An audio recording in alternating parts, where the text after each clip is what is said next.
안녕하세요. 이혼 소송 중인 40대 여성입니다. 늦은 결혼이었던 만큼 누구보다 잘 살고 싶었는데 결국 이렇게 되었네요. 정말이지 이럴 줄 알았으면 역시나 결혼하지 말 걸 그랬어요. 원래도 그렇게 결혼을 하고 싶던 것도 아니었으니까요. 좋은 얘기가 아니라서 정말 가까운 사람들 아니면 모르는데 사실 제가 어렸을 때부터 친정 형편이 좋지가 않았습니다.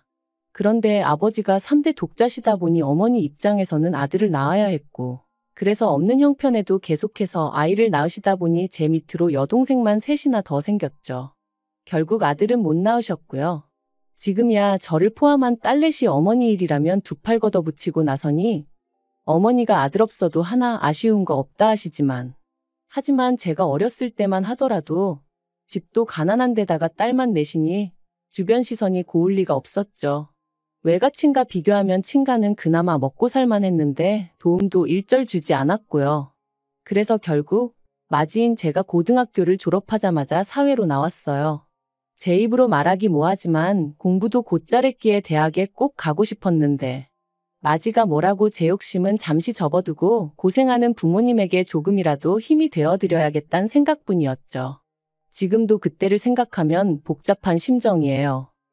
아무튼 그렇게 저는 남들보다 일찍이 사회생활을 시작했고 그런 저에게 연애나 결혼은 꿈만 같은 이야기였죠.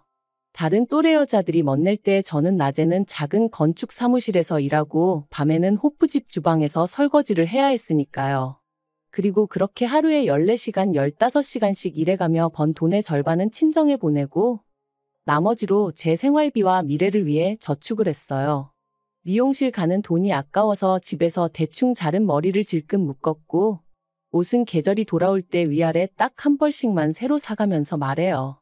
정말이지 지금 생각해보면 어떻게 그러고 살았나 싶지만 그때는 그렇게 사는 게 맞는 거라고 생각했습니다. 그래서 힘들다는 생각은 했어도 잘하고 있다 믿었고 지금도 후회는 없어요. 그리고 그렇게 살다 보니 어느새 제 나이가 35이 넘어갔고 둘째 여동생은 시집을 갔네요. 그리고 어느덧 셋째 여동생도 취직하고 막내도 대학 졸업을 앞두고 있었죠. 그런데 그렇게 다들 잘 풀려서 자기들 앞날을 그리는 걸 보니까 저도 제 인생을 돌아보게 되면서 어째서인지 허탈하고 섭섭한 마음이 들대요. 그래서 여행을 떠났습니다. 비록 한 달이라는 짧은 시간이었고 친정 부모님한테 무슨 일이라도 생기면 달려가야 한다는 생각에 멀리 갈 수도 없었지만 처음으로 제 자신이 정말 원하는 게 뭔지 생각해보는 시간을 가질 수 있었죠. 어려서부터 동생들을 챙기느라 부엌 출입이 잦았던 저는 요리하는 게 즐거웠어요. 누가 됐건 간에 제가 한 음식을 맛있게 먹어주면 거기서 큰 기쁨과 보람을 느꼈죠. 그래서 그때까지 모았던 1억을 탈탈 털어 식당을 차렸습니다.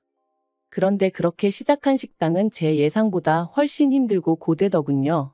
처음 몇 달 동안은 적자를 면치 못했는데 그러다 보니 아르바이트생은 언감생심 꿈도 꿀 수 없어서 저 혼자 식당에서 먹고 자기도 여러 번이었죠. 그리고 그럴 때마다 스스로 잘 다니던 회사는 왜 때려치고 이 고생을 하고 있을까 하고 얼마나 자책했는지 몰라요. 하지만 사람이 죽으라는 법은 없다고 그래도 포기하지 않고 1년 넘게 버텼더니 조금씩 사정이 나아지는 게 느껴졌어요. 그리고 또 몇 달이 지난 후에는 그래도 제 인건비는 가져갈 정도는 되었고요. 그리고 거기서 안주하지 않고 제 나름대로 이런저런 도전도 해보고 그랬더니 3년이 되기 전에 다른 동네에 매장도 하나 더 열게 되고 제가 제 사업 어떻게 키웠나 이야기하려고 지금 펜을 든 건 아니니까 이 이야기는 이쯤에서 줄이도록 하겠습니다만 아무튼 이후로는 이것저것 뗄거다 떼고 한 달에 못해도 1,000은 제 몫으로 돌아왔어요. 그리고 모든 게 어느 정도 안정을 찾았다 싶었을 무렵 식당 단골 손님의 소개로 남편을 만났습니다. 고졸인 저와는 달리 대한민국에서 몇 손가락 안에 드는 대학을 졸업했다는 저보다 한 살 많은 남자였지요. 듣기로는 공무원이 되기 전에는 아버지 사업을 도왔었다고 했고요. 그래서 저는 남편이 저한테 과분하다고 생각했어요. 하지만 어째서인지 남편은 제가 마음에 든다며 어찌나 적극적으로 다가오던지 처음엔 얼떨떨 하더라니까요. 아무튼 소개받고 한 달 만에 본격적으로 연애를 시작했습니다. 내 인생에 사랑이니 뭐니 그런 건 없을 줄 알았는데 마치 드라마의 여주인공이라던 된 것 같은 기분이었죠. 남편은 저는 처음부터 결혼을 전제로 교제했고 그래서인지 저희의 관계는 급속도로 빠르게 발전하였습니다. 사귄 지 반년이 넘어갔을 땐 이미 진지한 사이가 되어 있고요. 그런데 그렇게 관계가 진전되고 나서야 어이없게도 남편의 거짓말을 알게 되었어요. 일단 좋은 대학을 나왔다곤 하지만 그게 서울이 아닌 지방에 있는 분교 캠퍼스였다는 것과 도왔다는 아버님 사업은 실은 아버님이 운영하시는 떡집에서 자비를 거두는 수준이었다는 걸요. 비록 저는 대학 문턱조차 밟아본 적이 없었지만 그렇다고 해도 어째서인지 남편의 학벌 때문에 내내 주눅이 들어있던 제 자신을 생각하니 어이가 없었고 떡집을 사업이라고 포장한 것 또한 아무리 직업에 귀천이 없다지만 저뿐만 아니라 사람들이 오해하게끔 내버려뒀다는 점이 무척 실망스러웠네요. 하지만 이미 남편에게는 제 모든 것을 줘버린 상황이었기에 이별을 생각하진 못했습니다. 오히려 차라리 어떻게든 남편을 이해하려고 했지요. 그래야만 제 자신의 선택을 합리화할 수 있었으니까요. 이후로 저희는 반년을 더 만났고 이내 부부의 연을 맺었습니다. 상견례 자리에서 어머님 아버님이 우리가 도움을 받을 나이지 도움을 줄 나이냐 하시며 경제적 지원은 어렵다 하셨는데 그건 저희 친정부모님 사정도 마찬가지였으니 크게 개의치는 않았어요. 줄곧 남편이 전세 보증금 정도는 있다고 했고 저도 제 나름대로 모아둔 돈이 있었으니까 별 걱정이 없기도 했고요. 그런데 청첩장까지 나오고 나서야 남편이 자기가 보기엔 저 혼자 살고 있는 아파트도 둘이 살기엔 충분한데 굳이 이사를 갈 필요가 있겠냐는 거예요. 그러면서 자기 돈은 뒀다가 나중에 아이가 생기면 그때 꺼냈으면 되지 않겠냐는데 그땐 어째서인지 아주 틀린 말은 아니다 싶었습니다. 사실 결혼 준비한다고 해서 식당을 누구한테 따로 맡길 수도 없는 상황이었는데 이사까지 하려니까 여러 가지로 정신이 없었거든요. 그러니 지금 생각해보면 당시 저도 모르게 판단력이 흐려져서 좀 더 편한 쪽으로 결정을 내렸던 모양이에요. 그래서 결국 나중에서야 따지고 보니까 남편은 거의 빈손으로 저와 결혼을 했습니다. 하지만 평생을 함께할 사람이라고 생각했기에 크게 신경 쓰지 않으려고 했어요. 처음부터 제가 남편에게 바란 건 남편 역할 잘해주고 아이가 생기거든 아빠 역할 잘해주고 그리고 제가 시댁에 하는 만큼 저희 친정에 마음을 써줬으면 하는 것뿐이었으니까요. 그런데 결혼한 지 1년 만에 남편이 생각지도 못한 이야기를 꺼냈습니다. 공무원은 관두고 저랑 같이 제 식당 일을 하고 싶다고 했거든요. 갑자기 그게 무슨 소리냐? 남들은 못해서 안달난 공무원 자리를 왜 관두겠다는 거냐니까 남편의 대답은 의외로 간단했어요. 제가 버는 돈에 비하면 자기가 버는 돈은 턱없이 적기도 하고 자기가 왠지 시간 낭비를 하고 있다는 생각이 든다는 거예요. 그래서 제가 자그만치 4년을 공부해서 된 공무원 자리를 왜 관두냐고. 원래 남의 떡이 더 커 보이는 거니 저랑 비교하지 말라고 했죠. 하지만 남편은 제 이야기를 귀담아 듣지 않는 눈치였고 결국 아니나 다를까.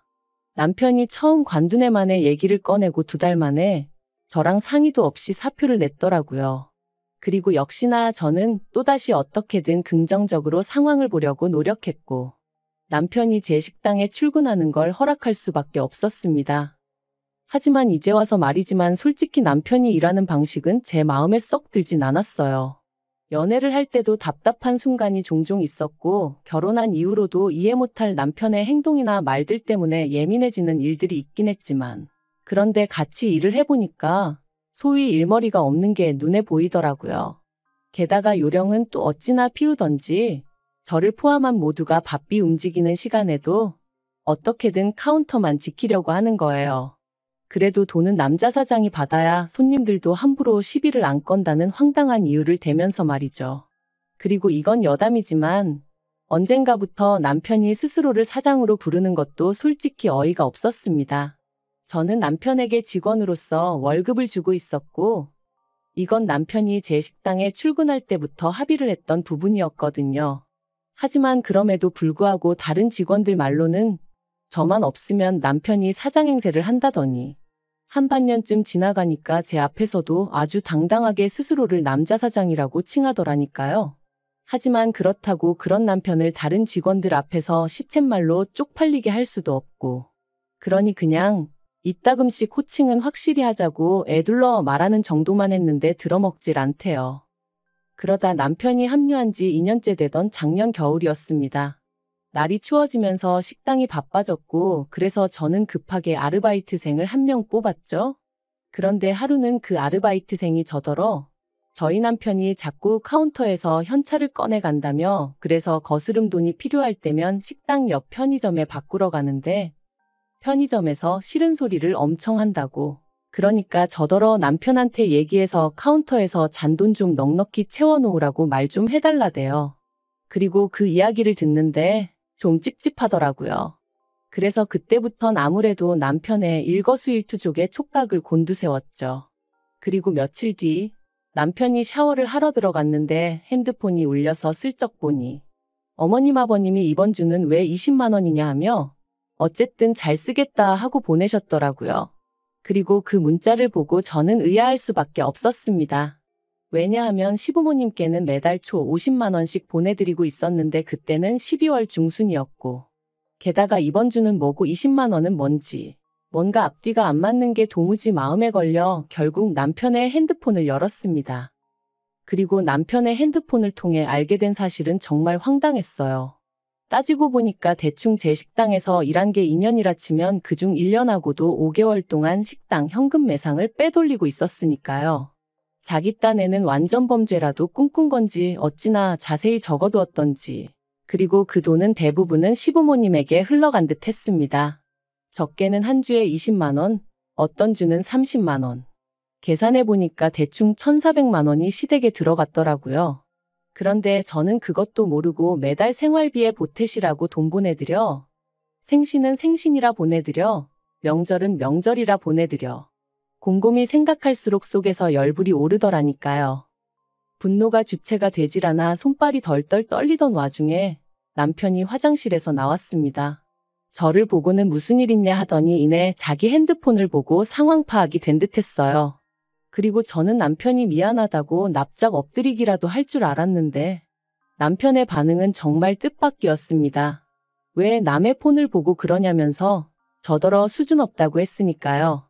어처구니가 없어서 그게 지금 할 소리냐니까 자기야말로 이렇게 된 거 할 말 좀 해야겠다더니 아무리 제 식당이라지만 자기 스펙이 있고 그래도 자기가 무려 공무원식이나 하던 사람인데 한 달에 250만 원을 주는 게 말이 되냐는 거예요. 그래서 제가 남편더러 당신 일주일에 많아봤자 4일 나오고 아무리 바빠도 8시간만 하고 들어가지 않냐. 그리고 공무원이고 뭐고 당장 칼질도 못해서 주방일은 거들지도 못하면서 250이 적다는 게 말이 되냐 하고 받아쳤습니다. 그랬더니 남편이 자기는 제 의견을 받아들일 수 없네 어쩌네 하더니 아무튼 자기 생각에 월급이 너무 적어서 자기가 알아서 더 챙겨간 거래요. 자기 생각엔 그래도 400 정도는 받아야겠다 싶어서 거기에 대충 맞췄다나요? 진짜 황당하고 기도 안 찼죠. 그래서 남편더러 어떤 직원이 셀프로 임금을 챙겨가냐? 진짜 웃기지도 않는다. 내일부터 그냥 나오지 마라 했습니다. 당신 목 생활비는 나가서 막노동을 하든 알아서 벌어와서 내놓으라고. 내일부턴 아주 칼같이 따져가며 살자는 말과 함께요.